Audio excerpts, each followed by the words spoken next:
জাঁকজমক 31st নাইটের চেয়ে আমাদের বাসার উঠানে দুপুরের এই মিষ্টি রোদ আর পরিবারের সাথে কাটানো সময়টাই আমার কাছে বেশি দামি। মায়ের হাতের রান্না, বাবার গল্প আর ছোট বোনের দুষ্টুমি। বাসার উঠানেই যেন আজ এক টুকরো সুখ। বছরের শুরুটা হোক এমনই সাদামাটা কিন্তু ভালোবাসায় ভরপুর। পরিবারের সাথে এক চিলতে রোদ্দুর আর একরাশ হাসি। পুরনো বছরকে বিদায় দিয়ে নতুনকে বরণ করে নিলাম। কখনো কখনো সাধারণ মুহূর্তগুলোও অসাধারণ হয়ে ওঠে যদি প্রিয় মানুষগুলো পাশে থাকে। আজকের উঠানের এই ছোট্ট পিকনিক ঠিক তেমনই এক মুহূর্ত।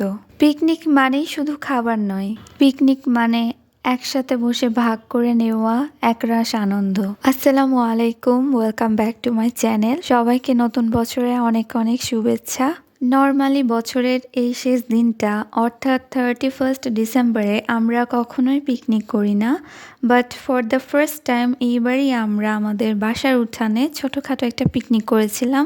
আর আমাদের পিকনিকে রান্না করা হয়েছিল গাজর পোলাও, টমেটো স্যালাড যেটা আমি বানিয়েছিলাম, আর এটা হচ্ছে দই, আর ছিল আম্মুর স্পেশাল মুরগি ভুনা।